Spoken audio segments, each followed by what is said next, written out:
Setelah 60 tahun memperjuangkan hak, martabat dan masa depan anak Melayu Bumiputera, UiTM kini gah mengukir nama di sebalik sejarahnya yang tersendiri. Lakaran sejarah UiTM bermula dengan tertubuhnya Dewan Latihan Reda pada tahun 1956, hasil cetusan oleh Perdana Menteri Malaysia yang kedua, iaitu Allahyarham Tun Abdul Razak, dengan matlamat untuk mengubah nasib anak bangsa melalui pemindahan ilmu. Memulakan pengajian pada bulan November 1956 dengan penawaran kursus-kursus profesional, Dewan Latihan Reda telah melangsungkan majlis convocation-nya yang pertama dengan menyaksikan seramai 50 orang graduan dianugerahkan sijil oleh Yang Amat Berhormat Tun Abdul Razak, Perdana Menteri Malaysia ketika itu. Kemudian pada tahun 1965, nama Dewan Latihan Reda ditukar kepada Maktab Mara, sebelum sekali lagi ditukar secara rasminya kepada Institut Teknologi Mara ITM pada 14 Oktober 1967. Walau sering bertukar nama, namun fokus utama dalam memperkasa pembangunan profesionalisme bagi kaum Melayu dan Bumiputera sentiasa utuh diperjuangkan sebagai asas penubuhannya.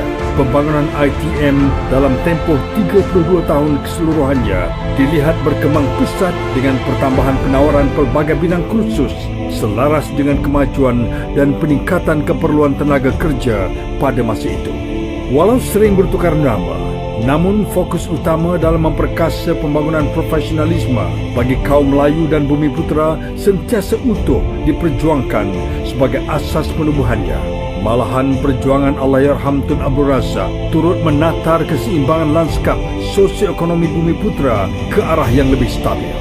Tanggal 26 Ogos 1999, satu lembaran baru telah tercipta buat seluruh warga institusi keramat ini apabila ITM telah diangkat tarafnya menjadi sebuah universiti awam di Malaysia yang dikenali sebagai Universiti Teknologi Mara atau UiTM.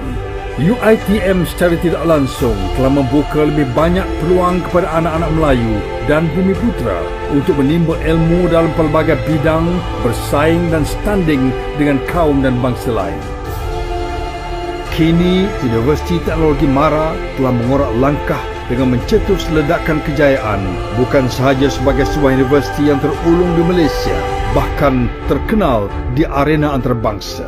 Kejayaan UiTM bukan sahaja diukur dari segi kecemerlangan pendidikan, bahkan kini telah mengembangkan sayapnya dengan mempunyai sebanyak 12 kampus cawangan di seluruh negara, 22 kampus satelit, 26 fakulti, 6 pusat akademik dan 500 program akademik dalam pelbagai bidang tujahan.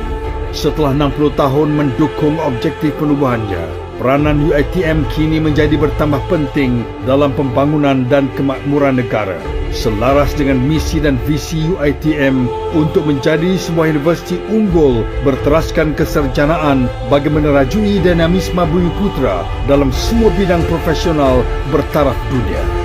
Dengan kekuatan seramai 18,190 orang dari kalangan staf akademik dan staf pentadbiran, UiTM telah memberi peluang dan akses pendidikan tinggi berkualiti kepada 165,668 anak Melayu dan Bumiputera dari pelbagai peringkat pengajian. Malahan, sejak ditubuhkan pada tahun 1996, UiTM telah melahirkan seramai 661,456 alumni yang kini menjadi penyumbang terbesar kepada pembangunan modal insan negara. Dengan segala perancangan dan agenda yang telah dirancang serta dilaksanakan, UiTM akan terus memperjuang masa depan anak bangsa dan menerajui kecemerlangan pendidikan tinggi negara agar standing universiti tersohor lain di dunia. UiTM, institusi unggul melakar sejarah perjuangan anak bangsa. Universiti Teknologi Mara, usaha takwa mulia.